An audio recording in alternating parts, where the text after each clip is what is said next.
Qual seria essa verdadeira liberdade, Alan?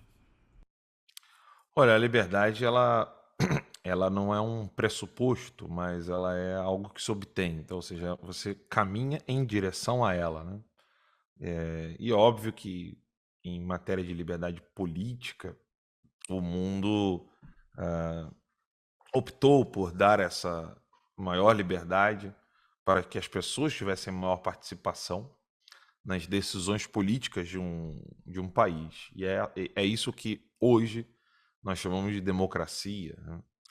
E com o tempo, após décadas de empreitada e esforço dos revolucionários socialistas, ah, comunistas, eles perceberam que algumas agendas e pautas que eles estavam inundando a população não tiveram reflexos. Então você imagina você ter 40 anos de rádio, TV, entretenimento, filme, seriado, falando de um único assunto ou de uma série de pautas do interesse, por exemplo, do conservadorismo.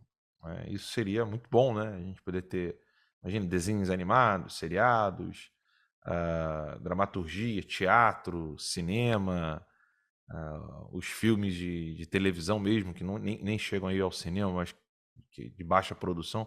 Imagine todos eles tratando, por exemplo, do problema da presença do pai na vida de uma criança. Seria maravilhoso, né? Ou exemplos de heroísmo, ou de que um homem tem que se sacrificar pela sua nação, pelo seu povo, pela sua família, etc. E não, o que a gente vê é uma investida na direção contrária, só que o povo começou a cuspir esse veneno que estava sendo colocado na boca dele, né? Então, os políticos que estavam falando a linguagem do povo começaram a ganhar força ao redor do mundo. Isso aconteceu nos Estados Unidos com a vitória do Trump, aconteceu com o Brasil com a vitória do Bolsonaro, aconteceu na Argentina, aconteceu no Chile, em vários outros lugares do mundo, na Espanha, na Inglaterra. O anti-Estado, no sentido anti-estamento burocrático, né? O anti-governo arranjado, né? Porque não é um governo apenas, mas um governo com a panelinha. Aquele antissistema, né? O político antissistema, ele começou a ser o eco da voz do povo. Então eles perceberam que por meio do voto a coisa não iria caminhar muito bem, né? E o que a gente vê ao redor do mundo é tentativas de manipulação da liberdade do povo por meio de manipulação eleitoral, fraude eleitoral, por meio de trituração da, da imagem de um político que pudesse vencer aquele candidato socialista. E, por último, agora, mais recentemente, nós estamos observando uma tentativa de querer usar o judiciário como uma arma política, né? Então, a gente não tem isso só no Brasil, os Estados Unidos também está enfrentando o mesmo problema, outros países do mundo estão enfrentando esse problema, e agora, pela primeira vez, alguém levantou uma proposta que pode ser algo interessante, no mínimo deve ser avaliada com seriedade, que é a reforma judicial do Estado de Israel. E aí, o que é incrível, né? A imprensa inteira em uníssono, né? Não tem uma voz discordante, a imprensa inteira criticando Benjamin Netanyahu, primeiro-ministro de Israel.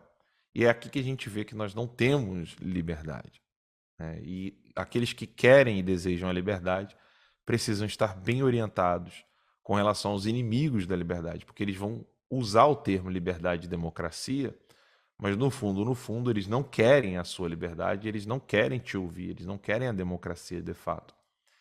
E isso é algo que tem acontecido no mundo todo, né? Cada país com a sua peculiaridade, com o seu jeitinho ali, os seus problemas internos, domésticos, mas, em resumo, o que nós estamos observando agora é: faça tudo contra a vontade do povo.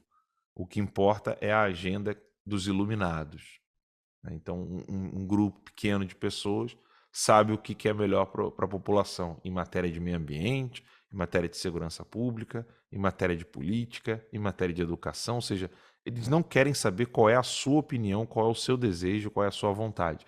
Eles querem te impor uma narrativa e caso você acabe pensando assim, não, mas eu não quero obedecer e ouvir esses seus conselhos, aí você já recebe a etiqueta, né? A plaquinha fascista, extremista, sei lá, eles usam inúmeras categorias que não correspondem à realidade e ficam querendo colocar essa pecha nas pessoas. Então a liberdade, óbvio, ela, num conceito filosófico mais antigo, né? Se a gente for olhar aí o que foi escrito sobre a liberdade em Agostinho, Tomás de Aquino, os grandes filósofos, a liberdade não é a escolha entre fazer o bem e o mal, mas é a posse de fazer coisas boas. Ou seja, eu não sou livre para me destruir, mas eu sou livre para fazer o bem para mim e para os outros. Óbvio que isso é um conceito bem filosófico, não é essa a nossa proposta aqui, mas na política, o mínimo que se poderia compreender por liberdade é você criticar e ser criticado, né, sem ficar querendo colocar o outro na cadeia ou na prisão, ou sem querer colocar o poder judiciário atrás dos seus críticos, como se eles não tivessem o direito de te criticar. E isso, infelizmente, está ameaçado no mundo inteiro. Todas as democracias modernas, elas estão com medo de ouvir a real voz do povo. Então eles estão percebendo que a internet é hoje uma ameaça aos canais oficiais de comunicação nas massas. Então antes era muito mais fácil que um artista falasse num show para 100 mil pessoas, 50 mil pessoas. Hoje qualquer vídeo de um jovem com um celular na mão chega a muito mais do que 50, 100 mil pessoas. Então eles estão com medo de que o povo tenha a capacidade de ser ouvido. Eu vejo que esse é o cenário que nós encontramos hoje em relação à liberdade. Há um certo medo daqueles que estão ali dominando a panelinha do poder de saber que as pessoas, ao ouvir um desconhecido qualquer na internet, pensem assim, olha só que interessante, eu penso que nem ele. E eu tinha medo de falar isso aí, mas agora eu não tenho mais não, porque aquele lá falou, eu também penso assim. Foi assim que eu aprendi com meu pai, com a minha mãe, ou com a minha religião, lendo a Bíblia, ou seguindo os conselhos do padre, do pastor, etc. Ou a pessoa às vezes nem é cristã, mas ela fala assim, não, eu aprendi isso com os valores dos meus antepassados, e eu penso exatamente isso. E aí a, a democracia fingida, que é essa democracia da panelinha, do sistema e do poder, ela se sente ameaçada, ela não quer ouvir a minha voz e a tua. Então, hoje, esse é o cenário que nós nos encontramos.